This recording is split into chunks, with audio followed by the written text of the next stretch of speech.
one, and that's that. Other than that, I think it's got a lot of issues personally. Obviously, my involvement within sort of people who've suffered and endured sexual abuse, I'm quite sensitive to young people, sex in itself, sexual acts, and stuff like that. So I obviously have quite a lot of opinions on how sex with young people can psychologically affect them, even if it is in a loving manner. I've been people who've been horrifically abused, so much so that it's taken years and years and years of them to overcome their abuse. So I'm well aware of how these things are, and I'm aware of how those here use people and sexual energy and children because of the purity, to take that energy, to harness it within the ley lines, to spread it out throughout the consciousness, and that's why we're in this dark, deep, fear-degraded consciousness, which is why the planet's in this. What was interesting about what you said? You said you went to the. Assalamu alaikum. You said you went to the mosque. Yeah. Yeah. So I just want to kind of unpack that experience because that links to like a few other things that you've said. Because it's fascinating. And I have been everywhere. I've been to Egypt, I've been to Mount Sinai, I've been to Florida, I've been Vatican, so I've been to all. How was the energy in the Vatican? Horrible. Absolutely disgusting, as you can probably imagine. So yeah, horrific. So when it comes to the mosque, you said you saw old people there. Yeah, no, I'm not saying the mosque was horrific or anything like that. But look, I'm sensitive to energy. Yeah. People. Look, so don't worry. Look, with me, you can be open, as you can probably tell from our conversation. I'm not going to take anything personally. I got a very thick skin, I've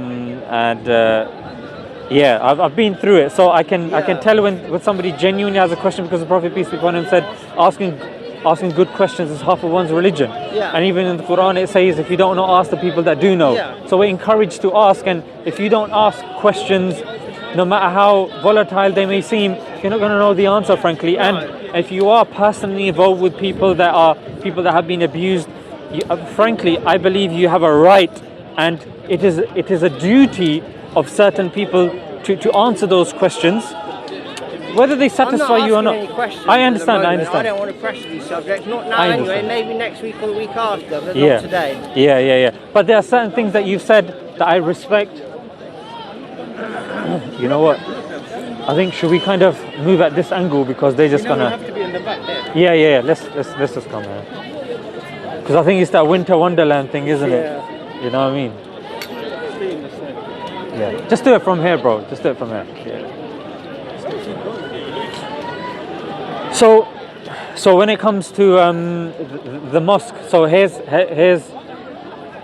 how I see it. When a person goes to the mosque, a person is in need of positive energy. Like, typically speaking, a person's energy, when they are in a world that's pulling you towards materialism, individualism, and like you said, the sick energies, especially the amount of money that's pumped into all of this stuff, the mosque is like a sanctuary. You should be, definitely. That's you go there. Yeah, you go there with that energy, and the fantastic thing is, what you said about old people is, I find it amazing how an older person can, number one, go to a mosque, feel that they can go to a mosque, feel that there is a connection in the mosque, as opposed to, unfortunately and sadly, there is becoming a disjunct in society where people are literally just flinging them into old people's homes. Yeah, I agree. I think that's the thing. I think that's exactly what we should be doing. Here's the older generations looking after themselves within society, not just putting them in homes. I think that's disgusting. I've seen it within my own family, and it's hurtful. So here's what's interesting, Raphael, that if you stayed there, maybe if you get a chance next time, the old people and the involvement in, say, the Ramadan time, where they're helping people come in, give food, they feel involved. Maybe because their son or daughter's at work, or nobody's at home, or they're ill or whatnot, they still feel a sense of connection even outside of the home. And so that's, I guess, what I would say. And the negative energy could be, and I would say is probably the reason they're there in the first place. Okay. Because if the energy was really solid, they probably wouldn't. One thing that happened in there, a gentleman recited some prayer from Quran. That affected me, but other than that affected my body. So here's the thing, Raphael. Here's what I would say. That I know you're not doing this, but because we have cameras here, I speak in principles. Yeah. So the general principle is, don't judge the religion by the adherents. No, I don't. Of course you don't, because I know you're smarter than that. But I'm just saying it like a principle. Of course not. If But anything, I'm here to bolster it and then find common ground between everybody here and then see what we can do. of course. So here's the thing, that when it comes to Muslims, just imagine them. They have accepted. They've been handed a map, and in the map they're told, go straight, go right, go left. There's a roundabout. Some people will be slow to respond to that map. Yeah. Some people are on that map, but they're taking a break. Some people have veered off the path. Yeah. They have the map.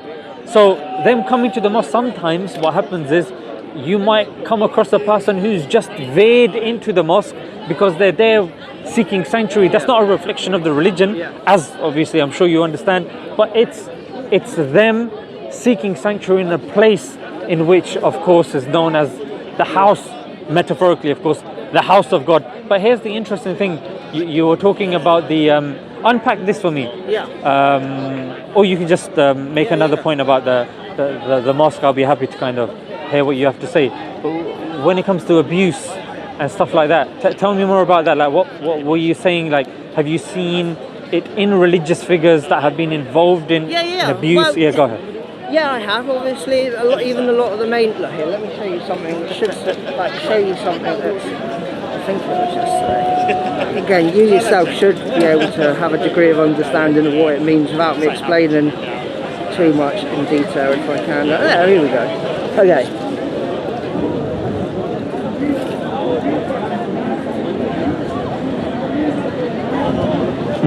Okay, so we all know that within the main things they're there.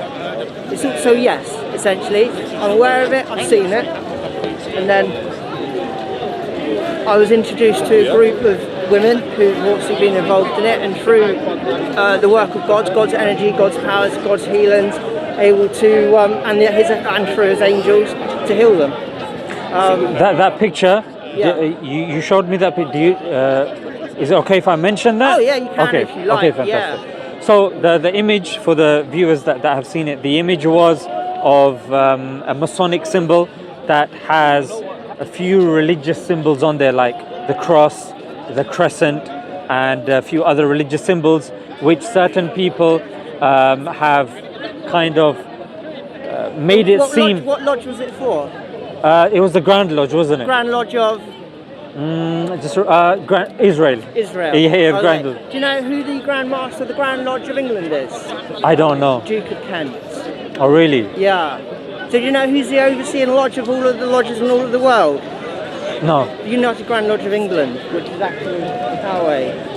So. It's appalling. You see, yeah. Yeah. Okay, so here's. I just wanted to make one point. Where are you? Sorry, where are you from? Where's your?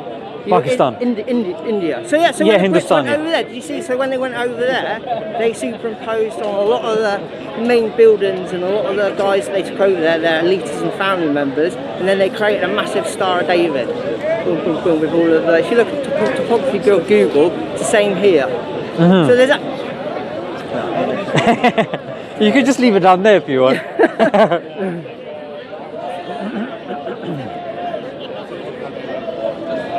So even here in the UK, you got. So you're aware of. So actually, while I'm looking at this, how do you feel about the royal family? And do you feel that they rule by divine right? No. Oh, okay. Say no more. Also, so greeting as well. Do you know how Muhammad and in his community, is it Ummah? The Ummah, yeah. Ummah. Do you know how he used to greet his brothers? The Prophet Muhammad. Yeah, his greeting, how he used to, and they still do it today in the West Bank. Assalamu alaikum. No, physical greeting. Yeah, it was just a handshake. No. Some say two, some say You read one. Karen Armstrong's books, don't you? Yeah, I'm familiar with them. them. It's in there. What she mentioned? Well, it's a picture as well. Okay. How they greet. So they held hands and then they kiss each other's hands. Okay. So. Because the thing with Karen Armstrong is she pays heavy influence on historical documents.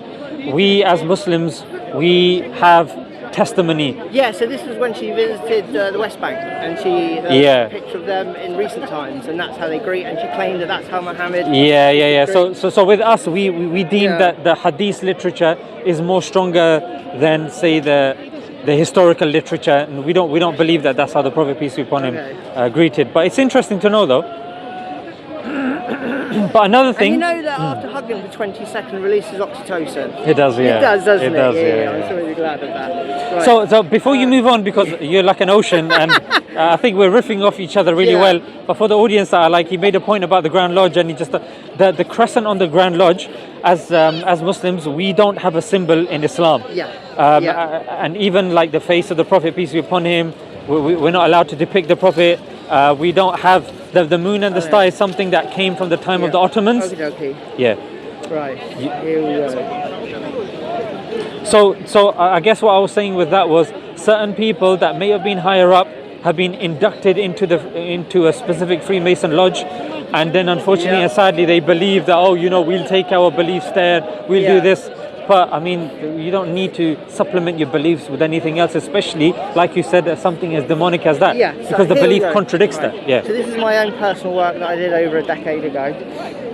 So this is Kensington Palace where we're at now. So you've got an upside down pentagram pointed to the palace. We're up over here somewhere.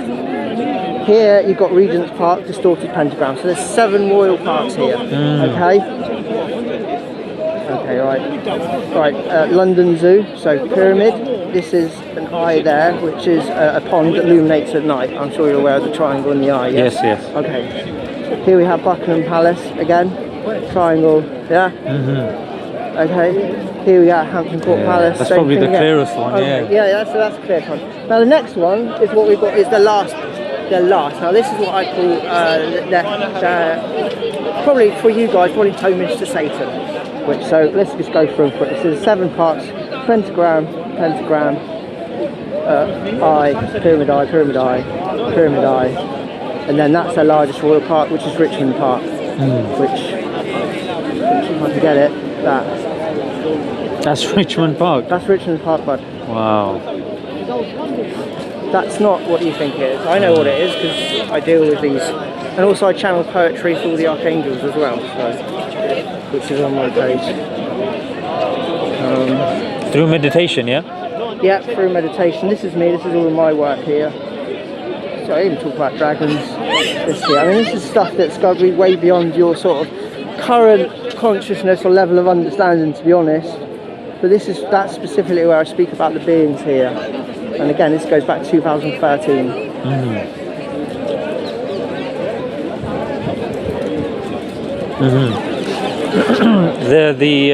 Was it the Arcturians? You believe there was civilization that came before, yeah? No, that's not what they are. Both of these hours, yeah? No, this one is Jabbies. Okay. So as you can see from like the topography view of the royal parks, they got it honed in, and they got it through the whole world, all through civilizations, all through. So they got it all tied down as far as I'm concerned, and I do believe that they are using religions as a control mechanism. Because when I pray, I don't pray like you guys. I do it completely different, and I can give you like 10 or different techniques that far exceed, your idea of praying. Which, as you know science, surely. Yeah. Okay. So dimethyltryptamine, the spirit molecule. Say that again? Dimethyltryptamine. Okay. You know what that is, yeah? No, I don't. Okay. No, it's a chemical.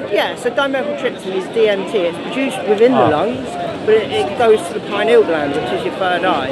So it's just why, you have a lot of people do a lot of breathing techniques, because then the spirit molecule builds up in their body, and that's when they're able to have out-of-body experiences, speak to the spirit guides, astral travel, and so on. And these are techniques that I don't just use myself. One of the main reasons I heal these women that have been abused is by giving them tantric foot massages, and it can build up an orgasmic energy in them. They're able to leave their body, and then they get to meet certain angels, and they get to be healed. And then these women. How do you stop them from, let's just say, meeting demons? and making the situations yeah, worse? because I'm aware of the demons too. I work with them. So before I started working with the demons, I was working with angels. So I assimilated. So I was well aware of what angels were, how they worked. Again, so I know that an angel would never come up to you in a cage and give you a fucking bear hug. They don't work like that. They don't work like that. So Why wouldn't it work like that though? well, okay, I'll reassess that claim. I've never ever. That's how demons work. Demons will give you sleep paralysis. They'll sit on you. They'll strangle you. They'll stick their astral tongue up your ass. They're hideous things. That's not what angels do. So angels do not hug you or bear hug you in a cave. I know how angels work. Well, do you know the action of all the angels, especially yeah. Gabriel? Yeah, so I generally for me, I know what Gabriel is to me. I know how I work with all the specific angels. Like my work with Michael specific, my work with Raphael is specific, my work with Ariel specific, and Azrael as well. So it's actually Azrael that taught me all about the fallen demons, and she sent me over to Munich to meet another person who's also a neurosurgeon in Munich, but she's female, and she's at the highest of her field, and she also uses Azrael and energy beings to heal.